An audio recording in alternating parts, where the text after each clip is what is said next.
Every country has traditions. The Royal Guard for the Norwegian royal family has been a tradition for more than 100 years.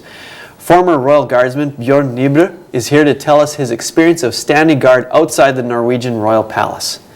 Bjørn, how badly did I butcher your last name? I was actually pretty good. Not bad? Okay, I'll take that. Well, what was your role in the Kingsguard?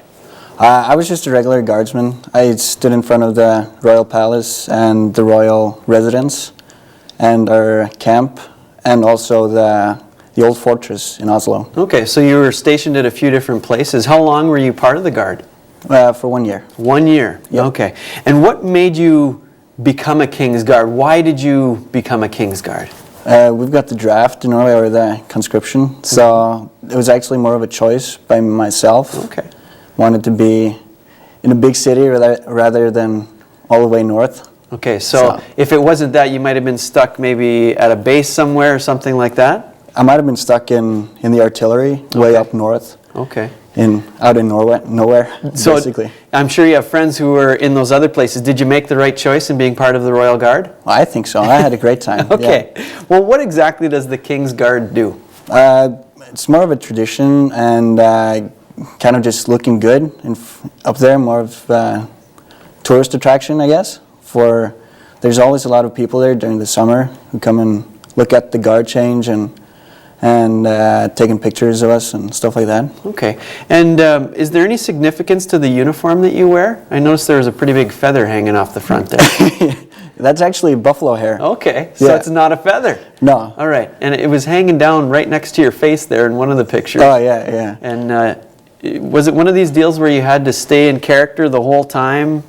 Oh, yeah, yeah. Yeah, okay. Mostly, yeah. So what kind of training do you have to become a Royal Guardsman? First, you had 4 months of recruitment where they kind of went through selection and tried to sieve out people who didn't belong. And then after that, you had about a month of training where you did only parade things, like standing up and down and doing different things like that. Parading. Okay. And you mentioned being somewhat of a tourist attraction. Did you get any training for that? What was it like being in the public eye all the time? I don't know. It was all right, I guess. It was fun too, especially during the summer, because it's boring standing up there. You're out there 2 hours, 4 hours off, and then 2 hours on for 24 hours, and then it gets boring when you're up there if there's nobody around. So. Sure, so you're just standing there, stoic, guarding. Yeah. And do you have to stay in character, or can you talk with people and that sort of thing? What are the rules? Well, if people come to you with relevant questions regarding the palace or the city and stuff like that, you're allowed to answer, but you're not allowed to engage in prolonged conversations. Okay. So do you have to be stern? Is that part of it? You're allowed to smile. You're allowed to smile. It's not like the guards at Buckingham Palace. Okay. What is the strangest thing that a tourist has done to maybe break you out of character or something like that?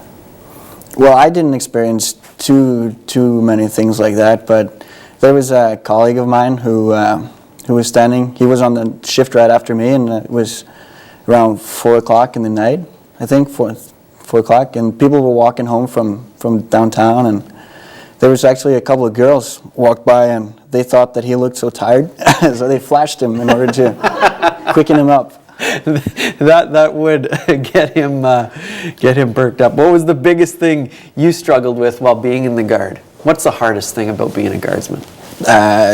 There's a lot of discipline. I think more so than other places in the army, because you're kind of in the public eye of. Yeah, in the public front of the Norwegian army, and you're always standing there, and you always want to be correct and stuff like that. Yeah. So. And what is it like being that close to the royal family?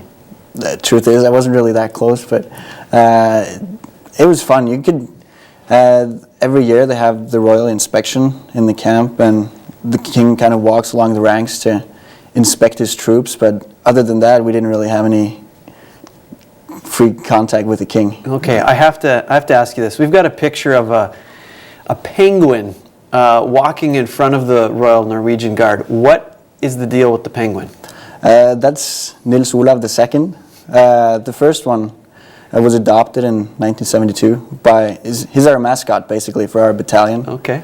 And so the picture is from when he was knighted in Scotland. So, So you have a knighted penguin. Yeah. All right. Well, one last question for you. How do you adapt to life after being in the Guard? Is it much of a change? not really, no. You're only there for a year, and when you're not on duty, you go downtown and hang around with normal people, so it wasn't that big of a deal for me, really. All right, well, thanks so much for giving us a glimpse at this. It's something that I'm sure a lot of people haven't heard of before. Thanks for having me. Thanks, Bjorn.